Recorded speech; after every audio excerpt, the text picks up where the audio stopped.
to his needs. He certainly now is regarded as an asshole within journalistic circles, and he most certainly is a disgrace to the journalistic profession. But I am in an undefendable position, and I have innuendo and slander without evidence labelled against me week in and week out.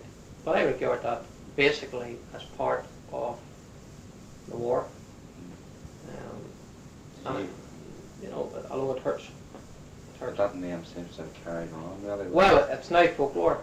Yeah, you know, It's a household name, it's folklore. It has been built out of all proportion. It doesn't really exist.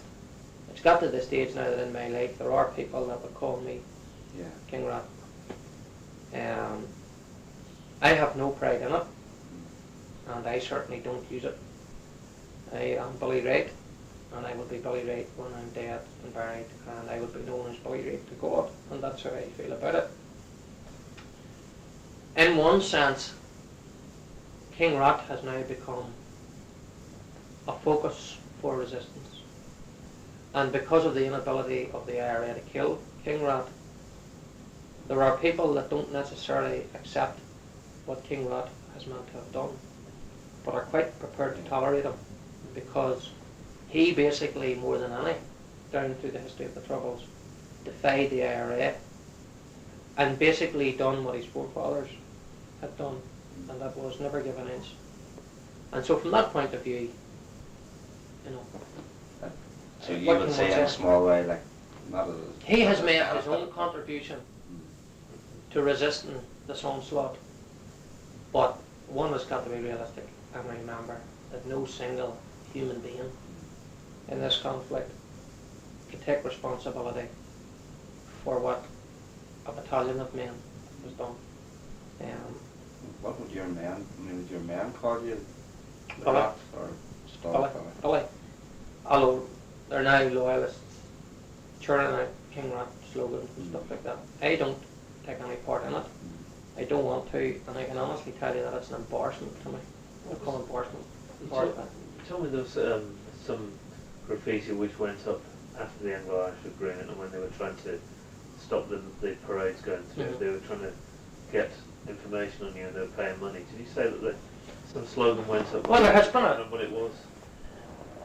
King Rat would be regarded as praises of praises among the loyalist community if the RUC could be seen to jail him.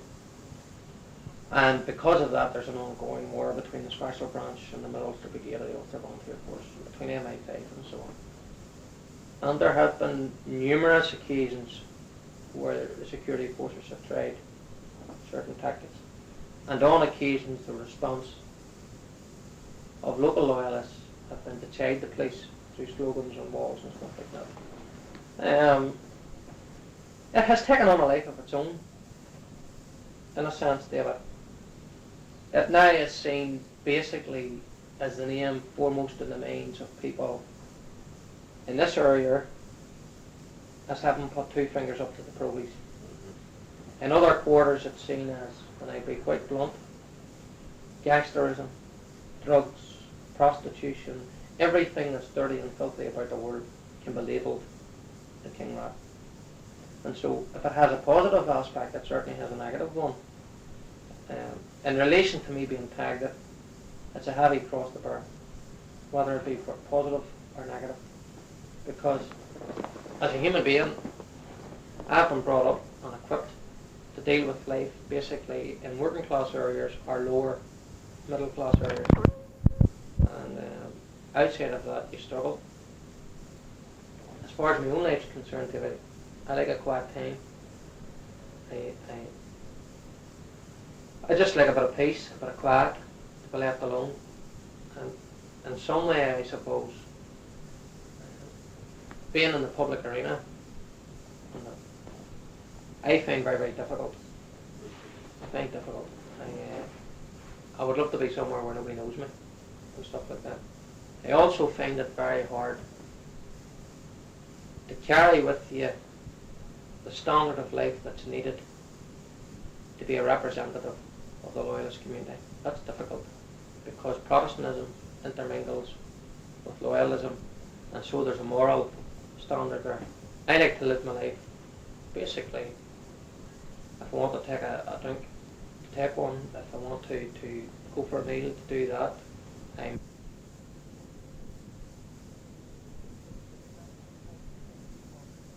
Conviction since 1946 for running away without paying the bill, and the most recent was a 3-year jail sentence which was handed to her in absentia because she escaped from custody, and this 3-year sentence was handed down for an unpaid bill of 80,000 francs. That's about £10,000, which she'd left in a hotel in Brittany. Yes. And she was sentenced, I think, in absentia. Indeed, because she escaped from custody because she'd been transferred to an open prison after being arrested by police at the end of 1992, and decided to walk off one day. And apparently police don't really know how to deal with it, because she is incredibly she's incredibly sweet and incredibly nice, and she always claims that she's not very well, so she doesn't get very stiff prison sentences, and then she walks off after a few days. And what does she talk about? I mean, obviously she's got to do something to build up confidence. If she goes in, say, to a posh hotel, she gets into conversation with... agreement with the Catholic community. Was it always like that? No, it wasn't always like that in the 70s. No, basically, in the 70s, you've got to remember, you more or less had a civil war going on in Northern Ireland. Your enemy was a hidden enemy that came out of a community. Your intelligence on them was minimal. And basically a lot of rumour and innuendo was sufficient to have a man lose his life. As you entered into the 80s and the emergence of Sinn Féin, in a sense their own confidence created for us an ability to pick out of the nationalist community who actually was at this, or who was orchestrating it. Because as it became more public, we were able to put certain patterns together and see certain things. And so readily available for us in the 90s was the intelligence we needed to attack the people that needed to be attacked. And I genuinely believe that we were very, very successful. Now that might sound morbid, but it has to be taken in the context. Oh, they know it. They know it. We know that we hammered them into the ground, and we did not lose one volunteer, not one. And that's a remarkable achievement. Indeed, members of security forces have said this, that we done what the army and the police couldn't do. We put the East Tyrone Brigade IRA on the run. Was it mainly targeted at that brigade, or was it... Well, they were the boys doing, they were doing the business. It was the East Tyrone Brigade was actually carrying the war in the whole of the north, including in Belfast. And I mean, if you remember back to the Hart brothers, it was Hart and Mullen that were shot dead by the SAS. It later emerged that they were actually carrying out attacks in Belfast. They were actually, I think Mullen was one of the leaders of the Ardoyne unit, so right up into the city. If you remember the attack in the Cumbernauld jail, we were actually caught on our way with a bomb to blast a wall. Again, that was the East Tyrone Brigade of the IRA. Even today, if you were to seek out intelligence reports on the IRA, the two hardline areas are basically South Armagh, East Tyrone. East Tyrone, what they would term the Roll of Honour, they have over 50 men dead. Basically, hundreds of them have gone jail. And there's no doubt that basically it's genetic in them, that it's been passed right down. They're so tight-knit and so small that the thought of even giving in, And anyway, you know, it doesn't, no. you know, it doesn't. Dale, you and I were down there. Some Sinn Féin councillors, like, and that's the impression I got, but, you know, just, they were saying nothing for the moment, but... Oh no, they're not in favour of ceasefire. They haven't been and they won't be. There was that young lad, what's his name? Peter McGahey. McGahey. Yeah. Shot dead by the SAS with Desi. That's what his brother, who just got out, we were talking to him. Martin McGahey. Yeah. Bad boy. He said, I was very surprised, this was back in January, and I said to him, what's in the ceasefire for you? And he said, well, maybe joint sovereignty. And then he must have seen that I was very surprised, even for somebody from that to say to him, but he said, and then he quickly added, he said, well, but maybe that won't be enough. But it just surprised me that he'd be even thinking of. Well, you've got to remember, again, that they were decimated. They absolutely decimated. I mean, the Ulster Volunteer Force wiped them out, and that's not an idle boast. It wiped them out. And what it didn't do, the SAS done. And laying apart the actual casualties you take, the paranoia that then exists within your movement. And given the nature of Republicans, the amount of people that they beat, the amount of people that they've shot their own out of their own community, it's very, very easily for us to portray that we have people working, well, we do have people working within their community that detest them so much that they're even prepared to accept us. And so they rendered themselves useless, basically through their own paranoia. It actually ended up that Martin McGahey, Vivian McGee, Christopher Mullen, Martin Mullen, Aidan Grew, Aidan Hughes, it's about 8 of them carried the last 2 years. And It's Martin Mullen. Martin Mullen. Well, Martin Mullen's a mass murderer. A mass murderer. So he is. it's up at Parade in Dungannon on Mhm. Saturday. He was directing those. Martin Mullen's a mass murderer. He was caught with a 1.5 ton of explosives in a silo. Or would there been a pig in the Ulster Brigades? That type of thing? Well, we would look back and say that Kappa was probably our best. Having said that, I mean, you got to understand that after certain actions were taken, the life patterns of Republicans changed, and so it became more difficult to target these people. A few big names, one of whom got 25 years last year, basically went on their own. And from that point of view, the spectaculars weren't to be got. Sustained, but that was. But it was, we believed in the two-thick syndrome, just continuous, gnawing away and moving further and further upfield, and that's what we've done. What do you call that? So the two-fifths syndrome? Well, as far as we were concerned, our attitude was very, very simple. There were areas, in our opinion, that had been given up by the security forces, right? And they were basically being secured in what was known as an arc. And it's actually working in South Armagh, it was working in East Tyrone. And what the security forces were doing was basically going around it, and at night time nipping into it, doing a search, maybe putting a camera up and coming back out of it. Now their logic in that was that they were removing from the IRA the ability to kill one of them, for the simple reason that they weren't on the ground. And that if the IRA wanted to extend its battlefield, it would have had to come out through that arc, which is basically impossible. But the arc was always put around Protestant areas. And from that point of view, the IRA in one sense could claim a victory and say that they had taken ground. Well, from our point of view, there's no part of Ulster that isn't ours. And as far as we were concerned, through our own intelligence and through our own sophistication, we were quite able to nip in and nip out. And it basically gained back a lot of ground for us. It also reduced the IRA's ability to murder.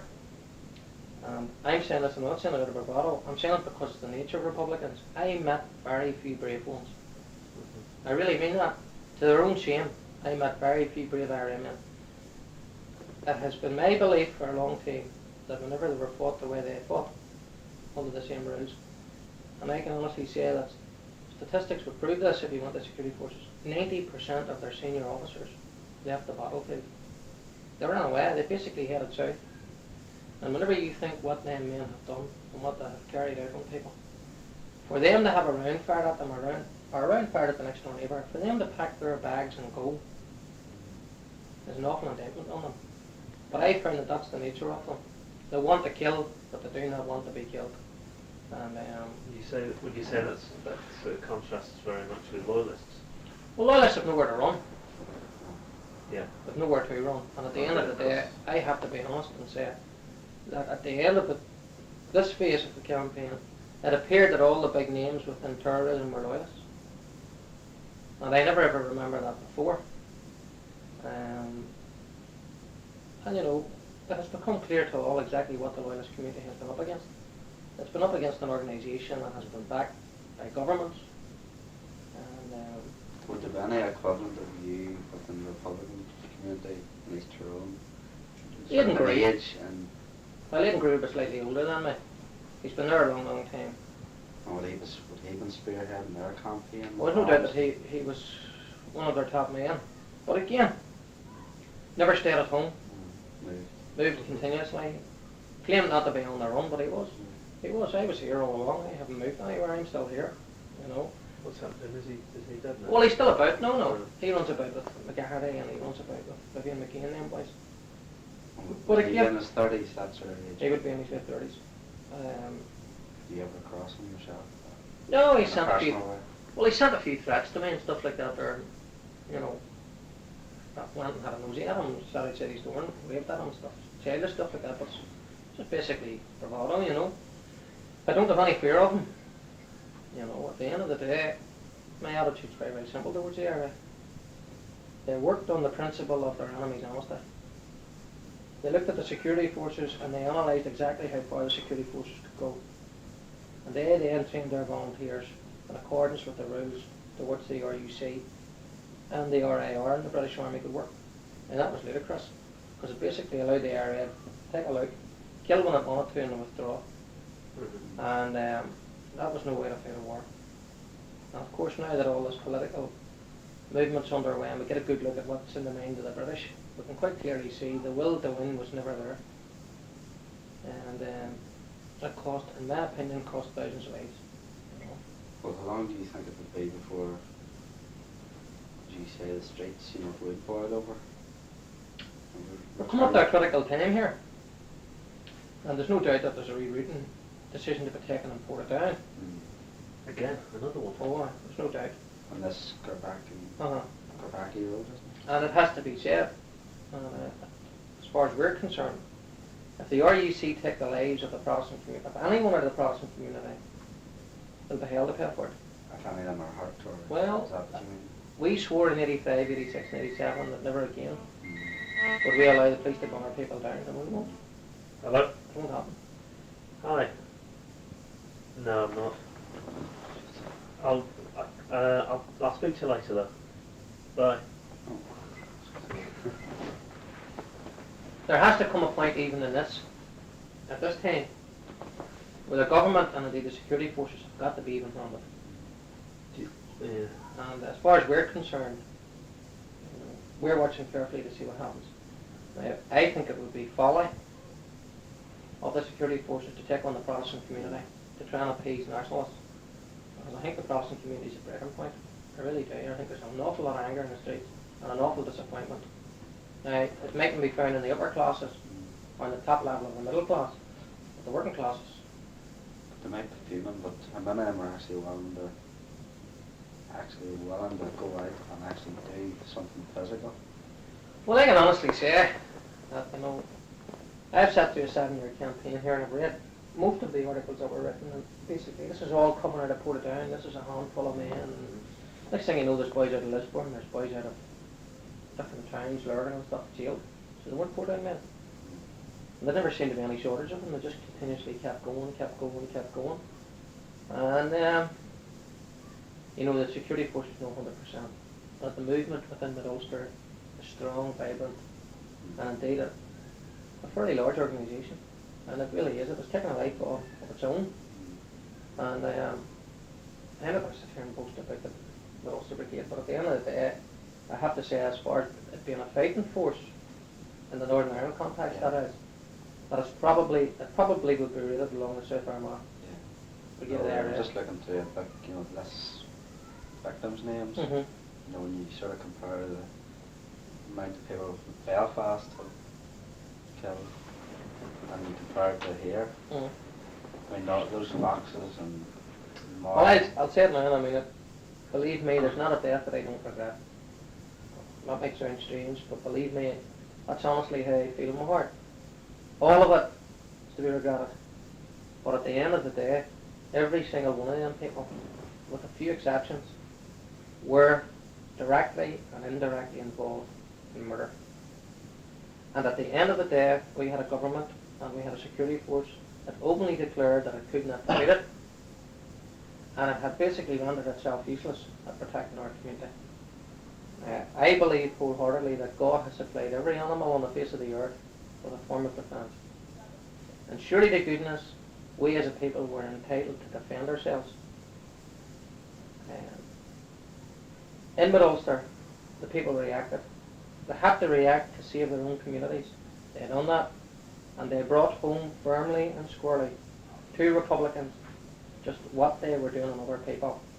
And I genuinely believe that whenever both the communities started to hurt the same, it wasn't long until we started talking about peace, negotiations and settlements.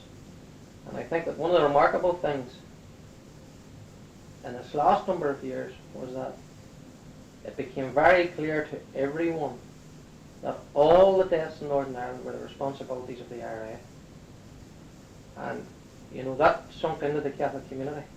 It also brought home to the IRA that never again would there be a Taban, never again would there be an Enniskillen without the nationalist people paying a very, very heavy price.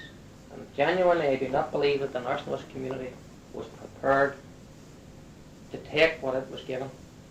And whenever the reality of 8 or 9 people dying came home to its home community, it wasn't long until internal pressures within the Republican movement and nationalist community changed this direction. And the only thing that I can say, I said from the point of view that it was all regrettable. It should have happened earlier. It really should have. Hello? Hello? Oh yes. I was just wondering, has he left for Washington now? What I have been told is that every street, every corner, every pub, every club was basically riddled with drugs, and that a lot of men that have been involved politically have fled the easy money. Now, whether it's right or wrong, I can't say because I don't live there, but I've been told reliably that that is the way of life in Belfast. Now, I know Alec Kerr a long, long time, and he's a broad-minded man that comes from Belfast, but I know him to be a clean living man and a fair-minded man, and I know that he took an anti-drug stand, and without going into it too much, I just wonder.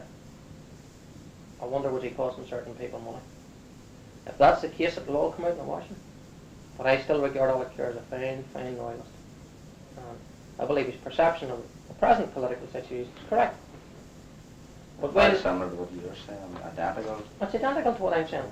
And at the end of the day, you know, watching more for me. Because if this breaks out, and I have, the police have been with me 5 weeks ago to say that I'm being shot dead. I'm dead. I'm dead. What do I want to see a resumption of violence for? I'm a dead man. I don't want to see anything like that happen. But what was the point in all the deaths? All our own people dying, and all the boys doing jail, if at the end of the day it's given away. And all I can say is that we have nowhere to go.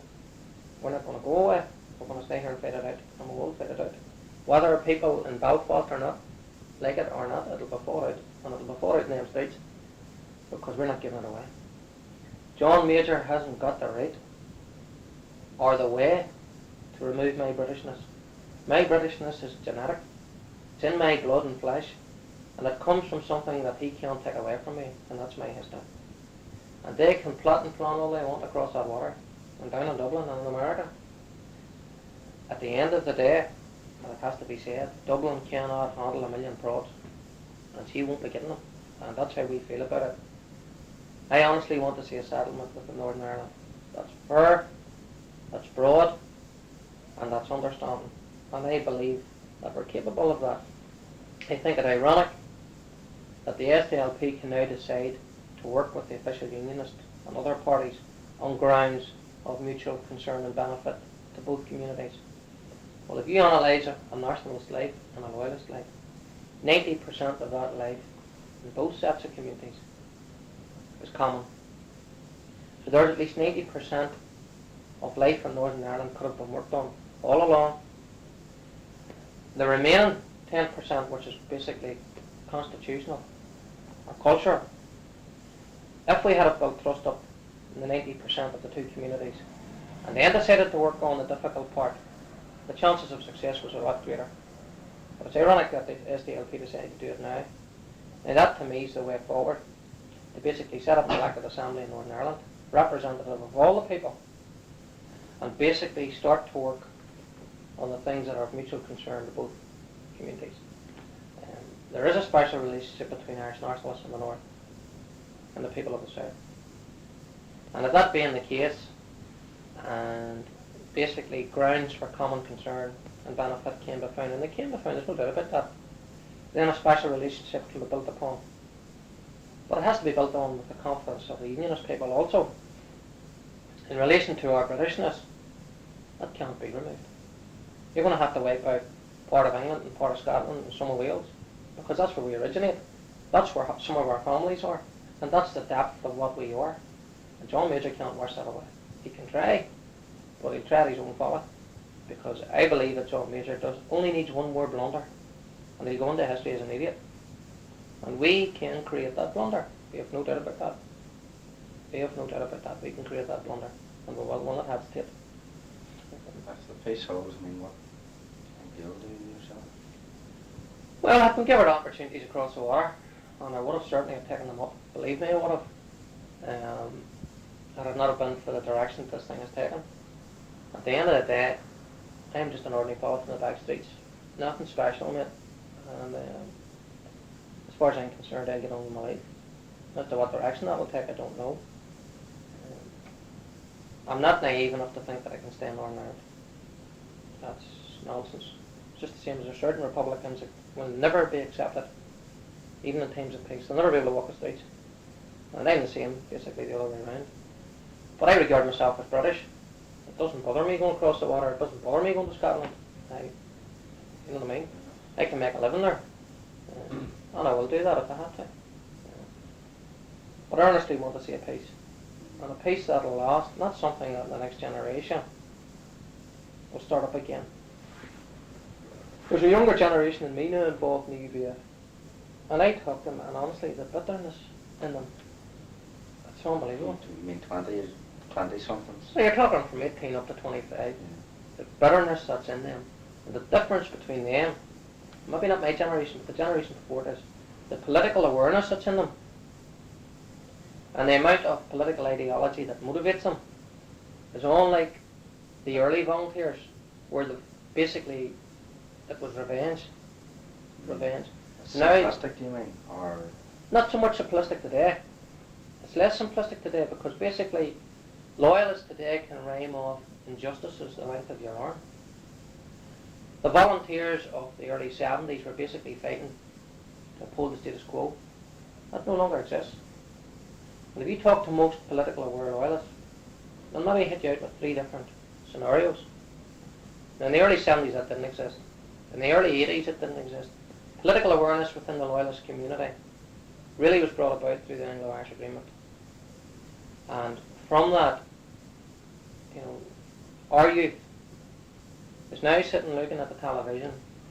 He's been discriminated against now basically because of his faith and because of what happened before him. He also was led through a very, very vicious campaign by the Provisionals.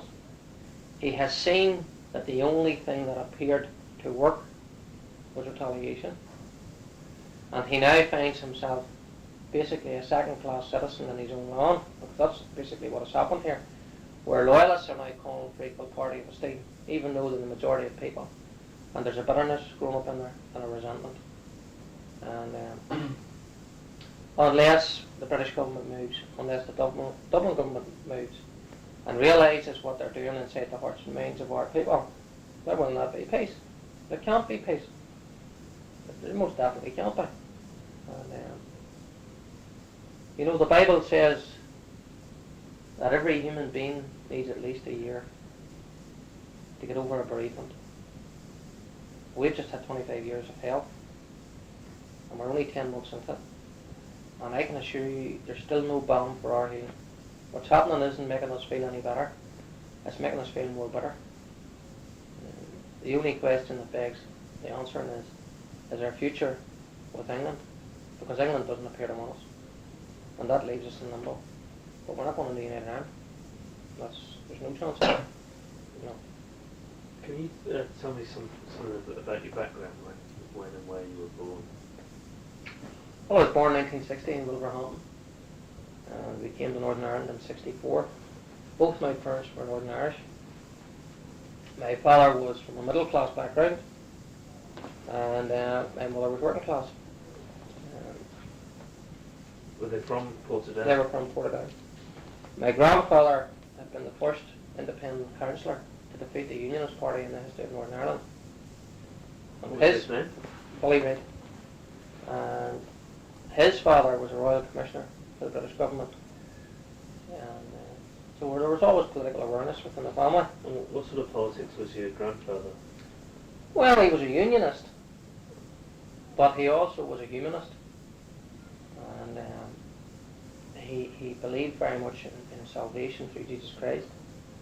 He had a great love for all of the people, and he told me out of his own mouth about the injustices that took place against the Roman Catholic people of the north of Ireland.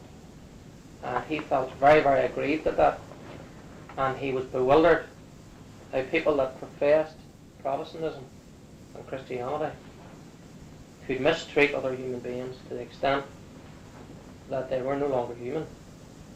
And Granda fought the local elections on that stance, and without any backing at all, he topped the poll, and after that he became the brunt of official unionist bigotry. But nevertheless, he lived to his 93. He was adamant that what has happened could have been avoided if human beings had reacted correctly. And he was bitterly disappointed that those that professed Christianity and Protestantism did not practice it in their politics. Was he a minister or Oh no, what did he do for a no, living? no. He owned a shop. He was a businessman, basically a greengrocer. And he would have remembered, I suppose, the sort of the run up to the foundation in Northern Ireland. Oh yes, the Home Rule Bill. Would he have been in the UBF himself? No, he was not, and neither were his sons. My father left basically because he couldn't get a living here after what Granda had done. Basically, my father paid the price of it. One has got to remember that this country was a one-state country, and once you attack the official unionists, or the Unionist Party should have said, you were in for a hard time of it, irrespective of whether you were Protestant or Catholic. When did he leave for England? I'm not too sure. I think about 1957 or so. Like hundreds before me, packed a bag and went across the water. He ended up having 4 children, and we settled here in Portdown for a while. And then after that, due to a broken marriage, we moved to Mount Norris, into a place called Cusha Green in Mount Norris, and I remained in Mount Norris till I was 15. I lived with a woman up there called Mrs. McMurray, and she brought me up. And Was she a Catholic? no, she was a Protestant lady, and very much a unionist.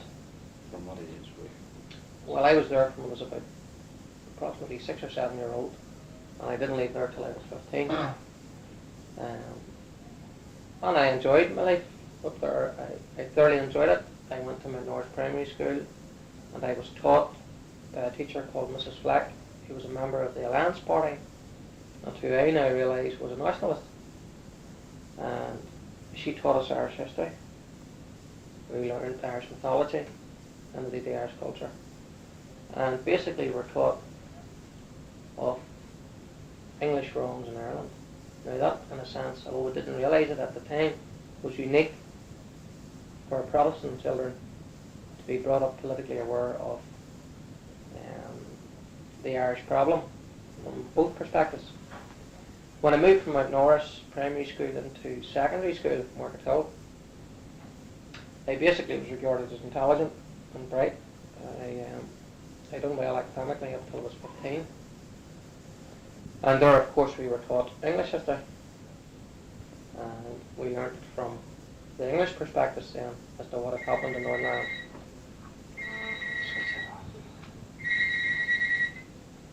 Hello? Hello? Yeah. Yeah, I am. I know Jonathan laughed the minister. I'll call you back. He's I'm going to be busy for about an He hour. knows what he's about. He speaks very Yeah. well. He knows what he's about. Yeah, okay.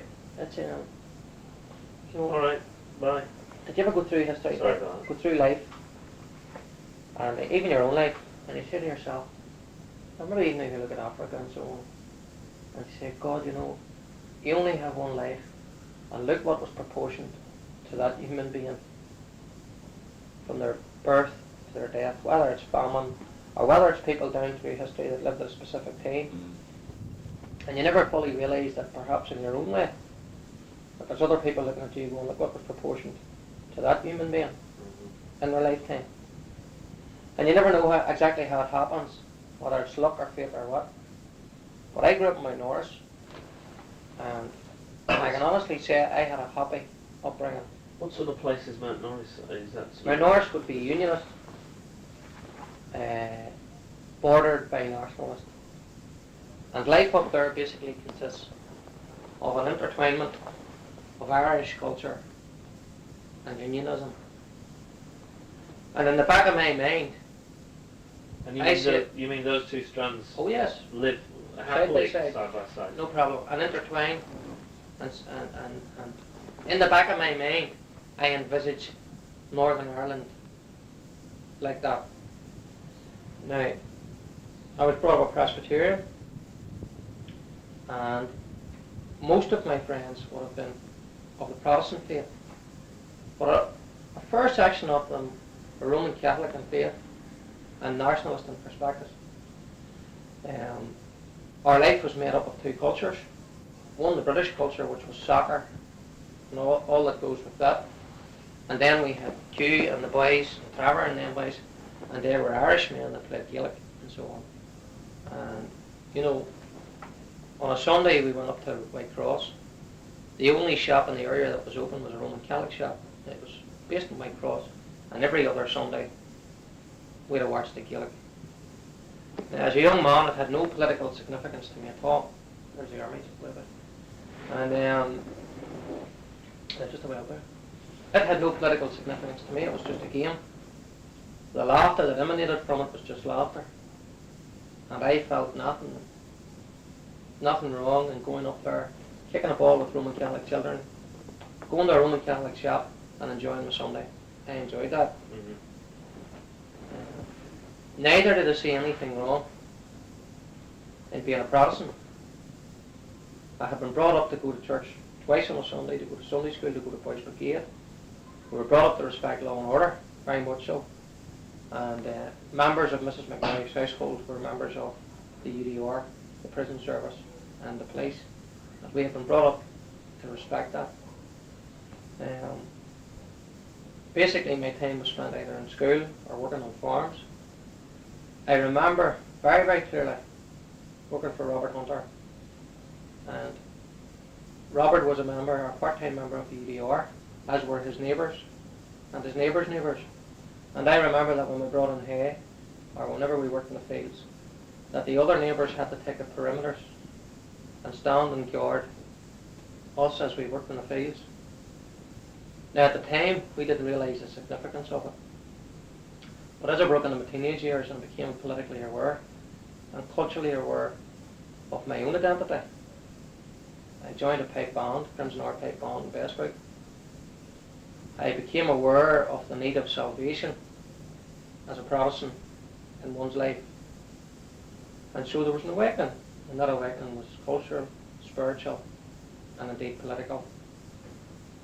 And suddenly, I became aware that my neighbours were being murdered. Now, I just didn't wake up one morning and say, bang.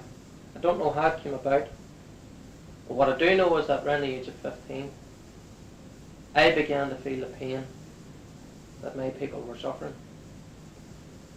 And it had an effect, an internal effect on me, in that I became embittered at what other people were doing on my people, and realising that people were dying because they were what I was.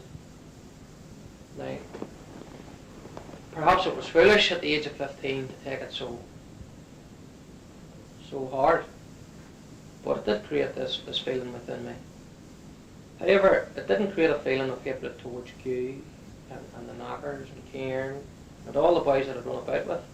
I didn't wake up one morning and hate them because they were Roman Catholic or hate them because they were nationalist.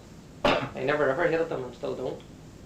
And the older I get, the more I understand their way of life. But I became incensed at how little was being done to protect our people.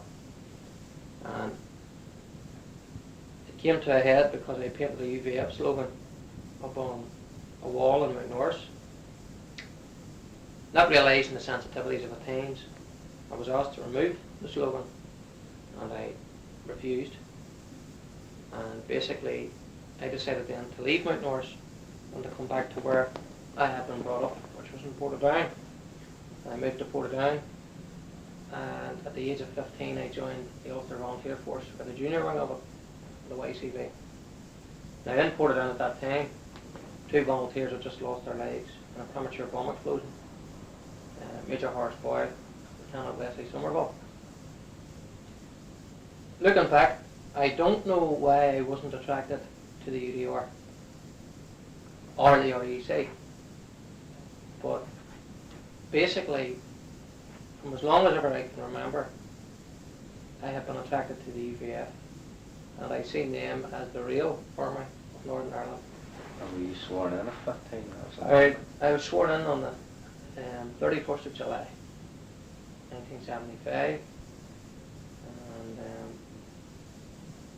I can honestly say, although it has caused me a lot of heartache, and although a lot of things have been said and done that I would struggle with morally, I still believe that the traditional army of Northern Ireland is the Ulster Volunteer Force.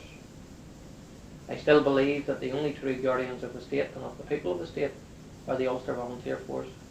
And I still truly believe that the only force in Northern Ireland that will ultimately protect its people and uphold the wishes of its people will be the Ulster Volunteer Force. I believe all other forces in Northern Ireland, the RUC, the RIR, and indeed certain sections of the British Army, do not hold the well-being of the majority of people of Northern Ireland in their breast. I believe that some of their decisions are politically motivated and motivated to bring about the downfall of our own people.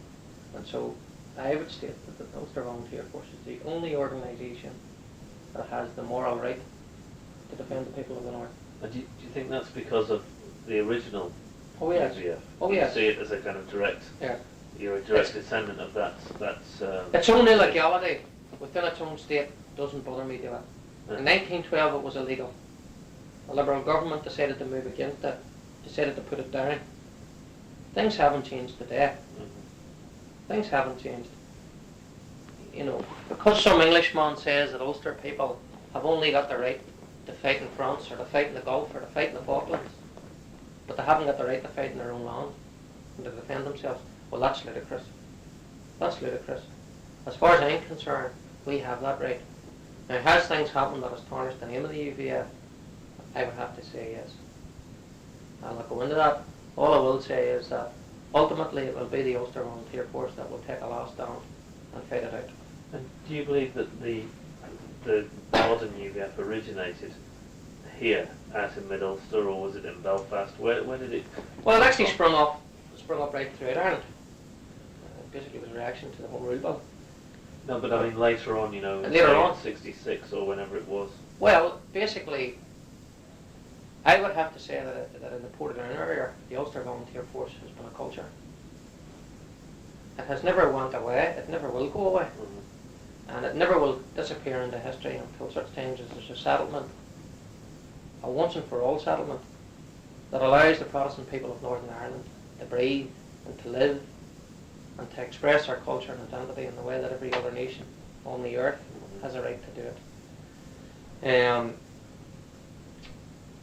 It has always, the Mid-Ulster area has always been a strong area for the Ulster Volunteer Force, always right back to 1912. And it will continue to be. And it will continue to be because if one studies the history of this area, one can clearly see that the Roman Catholic Church put thousands and thousands of Protestant people to death in this area. In Loughgall, Kilmore, in the River Bann, they were drowned in the River Bann, they were pecked, over 4,000 of them. A bridge built with their bodies.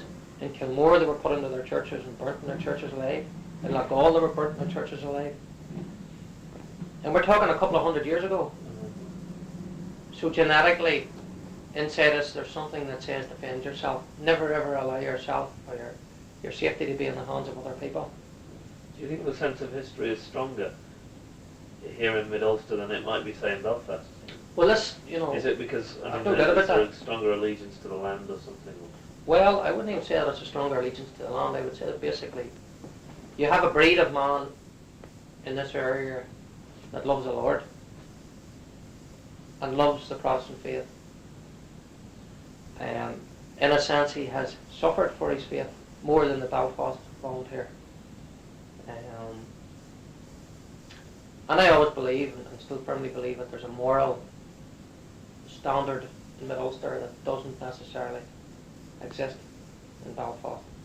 Intercity life's a different way of life, and it brings with it a lot of things that I don't like. Having said that, because of the interfaces in Belfast, the amount of hatred that exists up there outweighs the hatred that exists down here.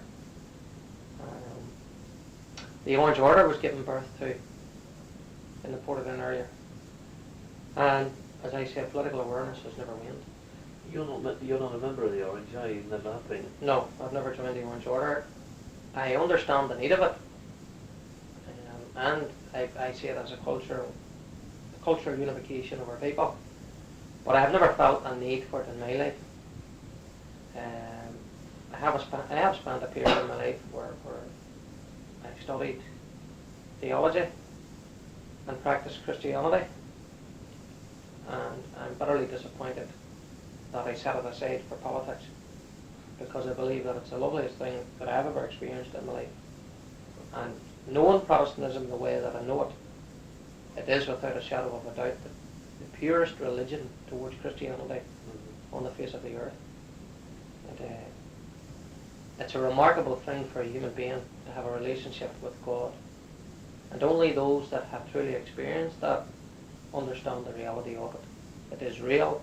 It's not a fragmentation of the mind or a fooling of the heart. It is an experience of a bondship with God, and it creates a direction in life. What period in your life was that? Well, basically, I became a Christian in '83, and I remained a Christian up until '86. And I allowed the passion of politics and of the land to overcome the reality. That was because of the Anglo-Irish agreement? Yes, of a reality with Christ, of a friendship with Christ. How did you become a Christian in the first place? Well, yeah, I was just going to, I mean, could we maybe sort of fill in chronologically? Could you just say what happened to you after 75, after you joined the YC? Well, in 1975, we joined the Young Citizen Volunteers. We had entered another period of political turmoil in Northern Ireland, and we entered the second Loyalist strike. I was arrested after that strike. As you know, there was uproar in the Portadown area, and there had been hijacking and so on, and basically I was arrested then, taken to Castlereagh and beaten and signed statements. The statements were honest, but they were obtained illegally. I received 6 years in jail for possession of firearms, hijacking, and I went to the Maze. Whenever I entered the Maze jail, after a period of a number of months, I went on a blanket protest. And even at an early age, I realised that I wasn't a criminal, that I was politically motivated, and that there was a war on in my land. I went on the blanket for 6 months, approximately 6 months, and was ordered off it. Which year would that have been? That would have been 87. I think it was 87. So 76.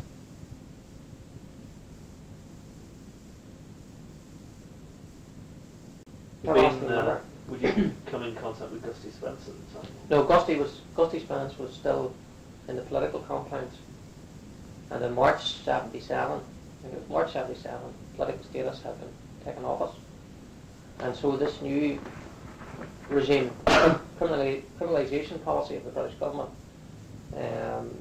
was started in March 77, and so I went to the H blocks. I protested.